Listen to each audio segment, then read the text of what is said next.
Hello, this is the RPG Crawler, and welcome to what is, I hope, going to be the first in a series of quick reviews of old-school styled RPG systems on the independent scene. This time, I'm going to be taking a look at an old-school style RPG system with a few modern refinements called Back to the Dungeon. It was produced and released by Eric Metter, aka Eldrad Wolfsbane.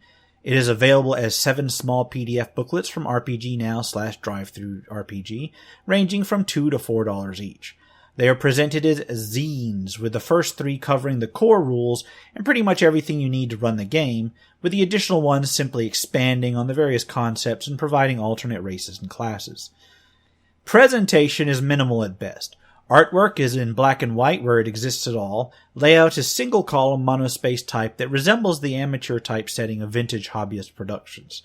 It is functional, if not pretty, and really harkens back to the time the hobby originated from.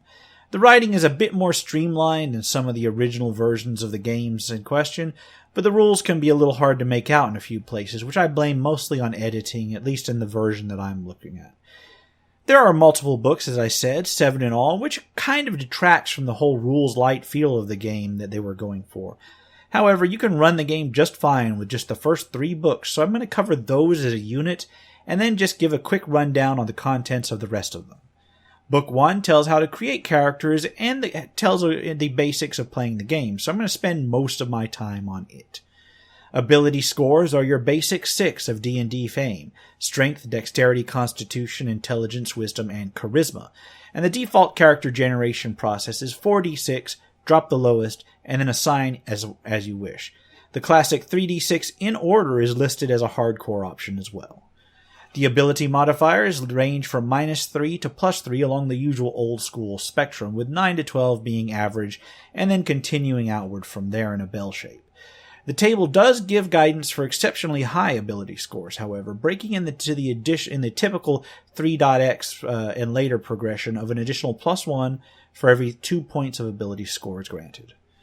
Encumbrance is abstracted into stone weight, which includes both the bulk and the weight of an item, and removes the need to track exact measurements on a lot of items. It gives a good rule of thumb guide to determining encumbrance for pretty much anything that's not listed in the books. Other than that, the attribute scores are pretty much in line with what you expect from any other old-school D&D style game. There is an integrated difficulty system that's gone into immediately, which indicates how to make rolls against various difficulties that may be determined on the fly as you play. I've seen this sort of thing pop up a few times, and it seems a good way to get a level-adjusted, abstract difficulty class on something without having to break down every single thing in pages and pages of modifiers. There's no official skill system, just kind of a rule of thumb based on the character's written background in terms of what should and shouldn't be allowed, and I think that's adequate for what this game is trying to present. There's a list of the typical fantasy races: dwarves, halflings, humans, and wood elves, and unlike many of the pure old-school retro clones, each one of these races has a lot of adjustments, both in terms of base ability scores, but also in general abilities that they gain, crossing the boundaries with some of the more modern game systems that give individual characters of a particular race a particular power. And yet these abilities can still generally be listed in about a paragraph for the entire race. That means that each of the races feels distinct from the other in a meaningful way that surpasses just the classes that are available. And that's good, because in this particular system, any race can be any class. Classes are described as both a static and general list of abilities. There are lists of weapons, armor, and hit dice that you might expect of any old-school D&D-based system, but there are also lists of tasks that the particular class might be good at, distributed across different ability scores that might be relevant to that class. This helps to diversify what ability scores a particular class might want to improve as a secondary score beyond just the main one that they focus on. Furthermore, each class is given an optional special ability that they can activate when rolling a natural 20 on their attack, with the choice of either activating said special ability or simply doing double damage, or alternately both at once, depending on which particular wording that you read through the game. The classes in the first book are limited to the basic 4 that you'd expect of any really old-school game: Cleric, Fighter, Rogue, and Wizard. Back to the Dungeon does include alignments, and they are the classic 9 D&D style alignments, so there's no surprises there. Gear is also very comparable to other old school games, with a scattering of weapons and armor which will be familiar to fans of other classic games, but there are a few changes. Notably, the weapon chart shows whether you can use strength, dexterity, or either one to attack, similar to something you might see in 5th edition, and armor has included a system of wear and repairs that you rarely see in any sort of RPG, so it requires upkeep on a regular basis to keep it in good protective order. Combat includes some very old school principles, including a sizable chance to not only be caught by surprise on the first round, but perhaps even extending into the second round, as well as the concept of critical fumbles during attacks. Initiative uses a d6 and follows phases similar to the old original D&D and similar games, with magic casting, then missiles, then melee in that order. The actual attack mechanic seems a little bit ill-explained, at least in the version of the rules I was looking at, but overall seems like it should be familiar enough to D&D fans. The bonuses to hit do seem to depend less on class, since all of the classes get a flat bonus or penalty at level 1 that doesn't vary thereafter. There are a few different death and healing mechanics that depend on whether you're focusing the game on a hardcore feel, although even the easy mode is somewhat more limited than a modern gamer might be used to, which might encourage a different approach to combat overall. Spellcasting is notably different. Rather than using a strict Vancian magic system like D&D, each time a spell from a wizard or cleric's repertoire is cast, a roll must be made which determines whether the spell fizzles, is cast and is lost for the day, is cast and is not lost, or critically hits. Each day, a character gets a number of spell points which they can use to prepare their spells out of their overall list, with the maximum level of the spell being prepared varying by their character level.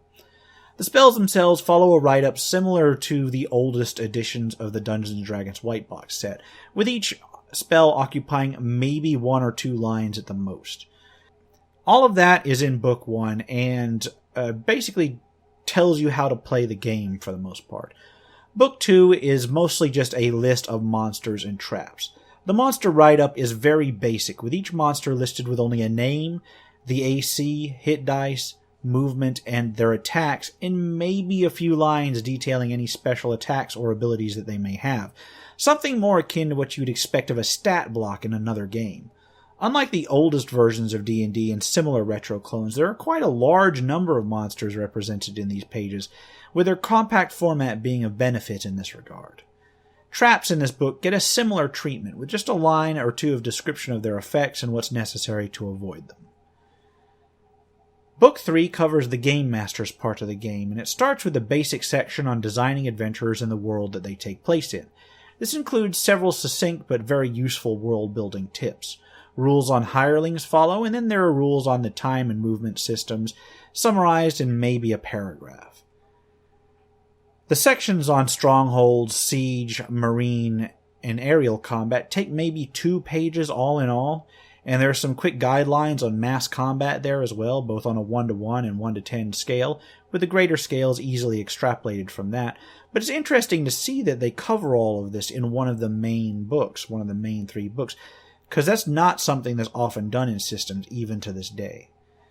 There are rules for assembling random encounter tables, although there's not in this book a particular example of a random encounter table.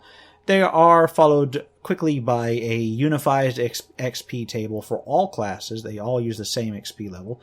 And then there's rules for assigning experience.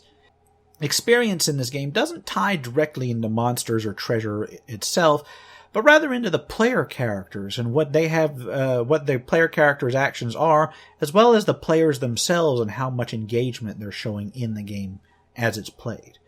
It's very reliant on the Dungeon Master or the Game Master to make judgment calls on this. This is followed by a rather extensive section on treasure generation and magic item descriptions. Treasure types are given by the type of creature, rather than some arcane, numbered, and level-dependent table. Magic items are given, much like so much in this game, as basic descriptions of just a few lines at most. They are, however, numbered in their individual sections, so if you needed to select one at random, you can effectively combine this effectively combines a random selection table with a proper list, so you just roll on the list as given. Item creation is handled by a single sentence at the end of pages and pages of magic items descriptions, and should be really all you need for this kind of game. The magic item lists really are the bulk of this book, with all of the other DMing rules and such very brief but functional in the beginning. So with these 3 books, you have enough to run almost any adventure you'd really care to with this rule set. All the rest seems to be gravy. I have to admit, compared to the original white box and similar OSR games, these rules are pretty damn complete. I could imagine running an entire game for quite some time with just what's in these first 3 books alone.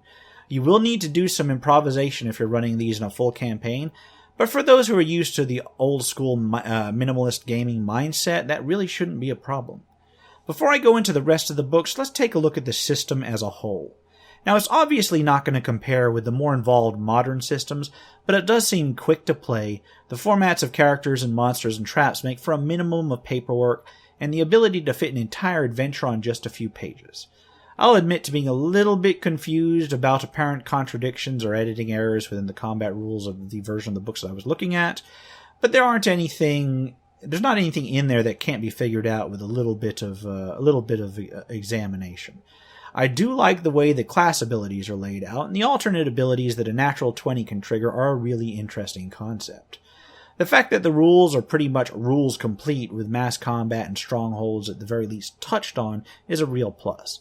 I've seen more elegantly written OSR rules, but these are very usable as is, and not really bad at all in all. So would I recommend it? I don't know. I honestly hate always saying your mileage may vary, but it seems that it's so true in so many instances, and in this game's case especially, it really depends on how much of the cost of the game system that you can stomach, and how much you want to break away from the classic D&D mold without leaving the feel of it behind. There's some pretty solid OSR rules out there that are available either for free or for less than this. While this particular one deviates from the D&D standard in a pretty meaningful way, and there's generally more complete rules in this particular one than in some of them, they do have a cost associated with them. Fortunately, this is offset by the fact that the books are very modular, so a player may only have to cough up a few books for just the player's guide, while the DM could just buy the first 3 booklets and be done with it for like $12. If you enjoy the system, buying the PDFs is definitely much cheaper than buying one modern rule book. So if you're comparing it to like something like 5th edition or so, then yeah, it's going to be way cheaper than getting the 5th edition. So what's in the remaining books? Book 4 starts with rules for rolling up level 0 characters for those who like to throw commoners into a meat grinder and see who comes out the other end. Then there's a section of conversions of various races from the advanced version of the original rule set, plus Tiefling. And then there's a section of classes from the same, from Assassin to Ranger. They also cover Sorcerer, Trickster, and Spellblade, which seem to be conversions of classes for more modern systems. Finally, there's a section of Druid spells similar to the Cleric and Mage spells in Book 1.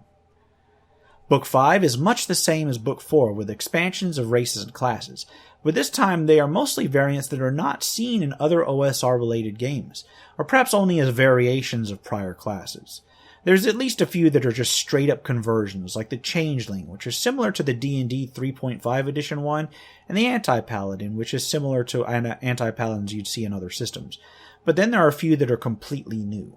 This book closes out with a list of psionic powers for the included Scion class, and a list of Warlock invocations for the included Warlock conversion, which are basically treated similarly to spells that you'd see for other classes in Books 1 and 4. Book 6 is a catch-all book, starting with a section of examples of gods, divided by alignment, and with a description of what they control and what their worshippers might be. Then there are actual dungeon encounter charts, followed by an example calendar. There's a suggestion on keeping a file with memorials to dead characters, tips on using the difficulty levels, keeping battles running smoothly, and running long-term campaigns. There's some more catch-all GMing tips in this particular books, and then a section on elemental races like the Ifrit and the Undines. Finally, there's some more DM tips on running a different style of game. All in all, this book is more, Book 6 is more of a collection of hints and less actively useful rules. And it's also one in the most need of basic proofreading and editing from all of the ones I listed up to this point. And this brings me to Book 7, which is the last one I'm going to review, and it's really a mixed bag. The art, at least in the version I'm looking at, is terrible. It's just crude doodles that barely suffice. You'd expect to see them in the edge of somebody's lab paper or something. However, the actual rules are more focused than the ones in Book 6 and are actually more usable. There's a section on stalking a dungeon, a section on hex crawling in the wilderness. There's a decent number of pages on weather, some talk on non-standard backgrounds of characters. Then there's an in-depth explanation of the thieving skills beyond what was simply provided in Book 1. This continues with a couple of more DM hints regarding varying your monster descriptions and running an evil monster campaign. This is followed by many pages of monstrous humanoid character races in the same format as the standard races. And then some more really horrible doodles. So while I admit that the first 3 core books, as it were really solid, I'll admit that books 4 and 5 are pretty decent as well, if you've found that you've liked the system by then, but I just can't recommend the last 2 books, 6 and 7. They are relatively cheap, however, and if you're going for completion or just like to run humanoid monsters as characters, that's going to be one way to do it. If I had to give the author any advice, I'd say that you're really golden for books 1 to 5, with maybe some minor editing to do, of course, but take a moment and take some serious thought about improving the quality of the last 2 books, both in terms of editing, in terms of the organization, and in terms of the art. Because as they stand, they are sub-amateur. And they really stand out enough to even take away from the rest of the series. I mean, it would actually detract. If I was looking at this to get it for the first time and I saw the first 3 books, I would think, oh, it's your general OSR clone. That's neat. I may take a look at that. But if I then went on to look at books 6 and 7 on the art listed on 7, I would lose. I would just say, oh, well, it's just somebody paging it together in a back room somewhere. At this point, I would almost say it's better to have no cover art on those 2 volumes than it is to have cover art at this point. But this is something that can be fixed if you end up finding any financial success with it. I understand that this is basically an amateur put together, and I really like the direction that the first 3 books were going. And I kind of like the next 2, 4 and 5. That would make for a decent system if you just cut it off there. And you might consider, I don't know, pulling the last 2 and redoing the cover art or putting some clip art or something. I don't know. But I might try running this in a game sometime. Anyway, I'll go ahead and leave it at that. Good luck on this system for the author, and for those of you who want to take a look at it, I will definitely put links to all of the books in the description below. For now, this has been the RPG Crawler with an old school review. Hopefully I'm going to be getting a couple of these on various OSR systems over time. If you like what you've seen, remember to leave a like, leave a comment if you've got feedback, and subscribe for more RPG content. Don't forget that I have a Patreon now. I will put a link to that in the description as well as the end cards. So until next time, take care and goodbye.